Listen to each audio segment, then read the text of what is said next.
What's up, my people, today? How you doing? Listen, had to do this video. It's been on my mind. You guys know I'm one of the biggest supporters of wanting Micah Parsons as a New York Giant at 11. Honestly, call me crazy. I think he's the most valuable player as a match for the New York Giants defense in this draft. I think people are underestimating how special this linebacker is going to be. I've told you this before. We go through this again, man. Micah Parsons. This guy's a beast, man. Okay? This guy can edge rush off the side, off the corners of the line of scrimmage, can play middle linebacker. You can put this guy anywhere in your front seven, man. I wouldn't be shocked if you stuck him up in a stunt play at tackle, defensive tackle. I mean, but the thing about this guy,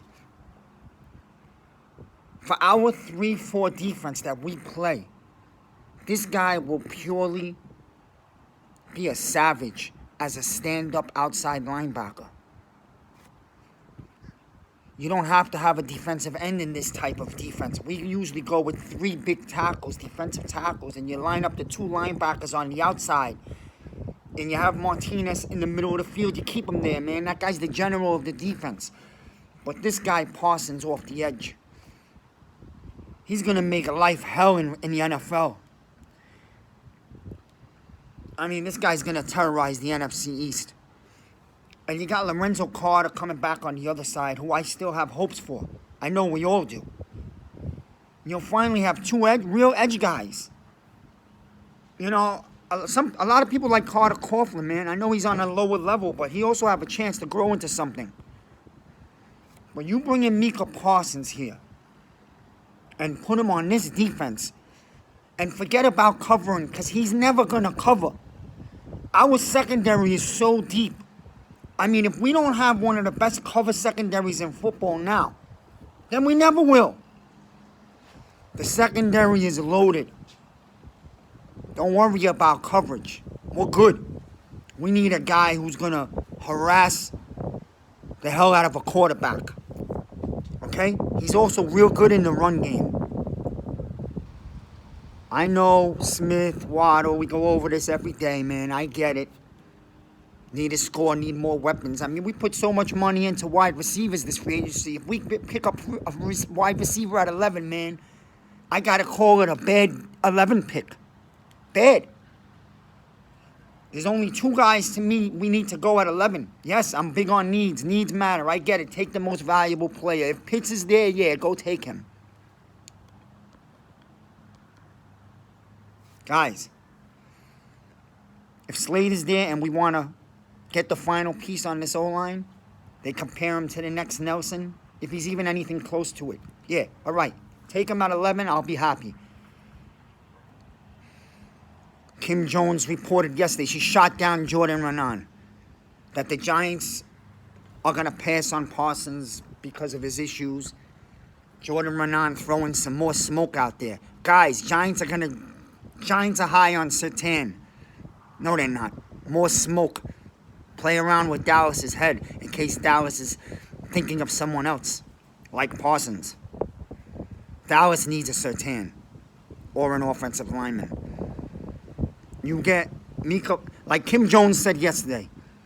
She said, forget the issues. All charges were dropped. This guy's grown up. He's a man. That was when he was 16, 17. He's a grown man. He has a 3-year-old daughter now. He has responsibility. And I heard he's doing a great job with that responsibility. This man's a pure football man. Kim Jones said he's going to be a rock star. Not the rock star like Odell. A rock star like this guy is completely all about football. The last time we had a linebacker on this type of level was Carl Banks and Lawrence Taylor. Is this guy Lawrence Taylor? There's never going to be a Lawrence Taylor. He's the GOAT, the greatest of all time. He changed the game. But let me give you a small, little exciting idea of what Parsons will be. Go watch tape of Lawrence Taylor. when he used to stand up on the outside and the quarterback was so scared of where he was that he couldn't even concentrate on the snap count. Okay? Listen, Micah Parsons is going to play the same type of role. Stand up outside. One side, other side. He could line up anywhere. He could swing over to the side before the snap. He could even stunt from the corner to the middle.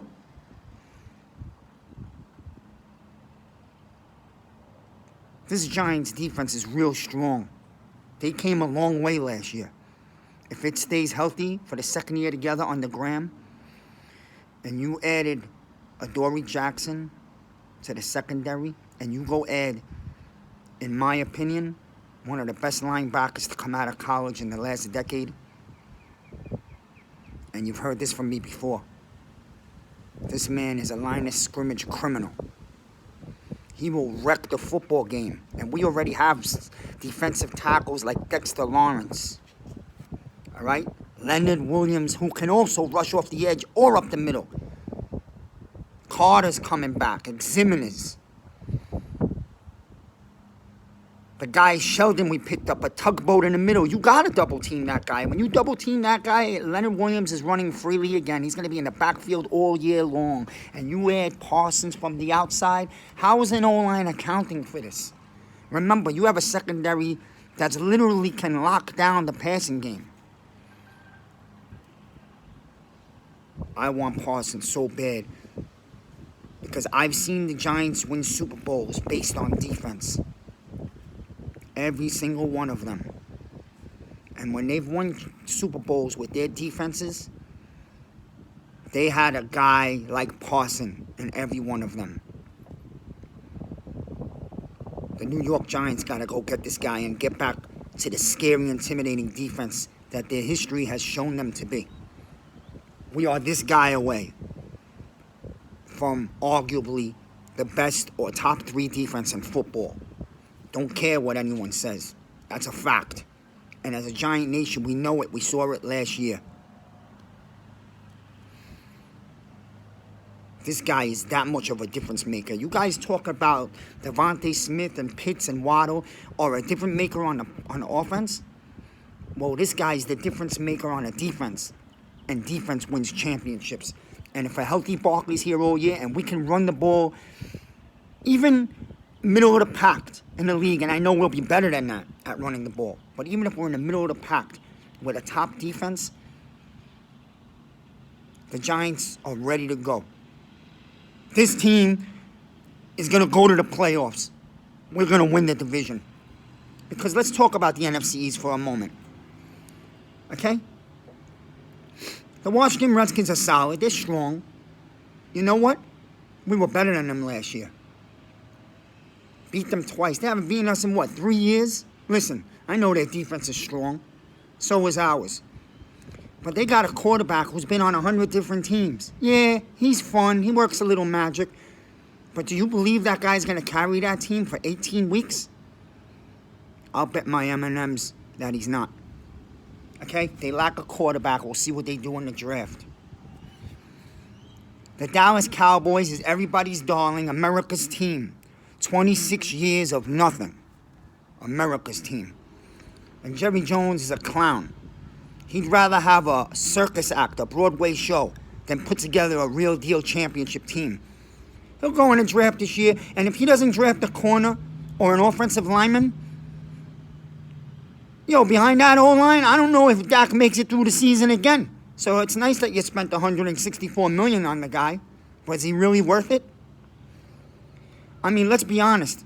Our young nobody team had them beat last year in Dallas. Referees took away 14 points, ignored a couple of holding calls, did everything that they can to get ESPN's darling Cowboys a win. Man, we almost dropped 50 on them that day. Okay? Not really sold on Dallas. Are they going to compete for the division? Yeah, they will. They have a real nice offense. They're strong. They still don't have a defense, man. They're not balanced. And as soon as something goes wrong, that team mentally melts. Seen it over and over every year. So I like that they're being picked. They always get the pressure on them. We fly under the radar. Our best years, our championship have come when nobody even thought we existed. Take that as fuel. Joe Judge will use all the hate as fuel for this team. Young, hungry Giants team. And then you got the Philadelphia Eagles. They've had a nice run. A nice run for the last bunch of years. You know, they won a Super Bowl. Listen, some will call it a scumbag move what they did in Week 17. Truth is, we had 3 or 4 chances during the season to win another game, and we didn't. Part of growing pains, young team. Hey, the Eagles are in full rebuild.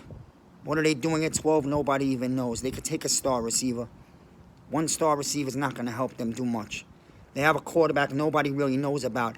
They're not even sure about him because they tried to move up to 2 with the Jets. They had Wilson on their mind, and that tells me exactly what they think of Hurts. Hey, he might turn out to be good. To me, the Eagles are no more than a 4 or 5 win team next year. That's at best. I'm being generous.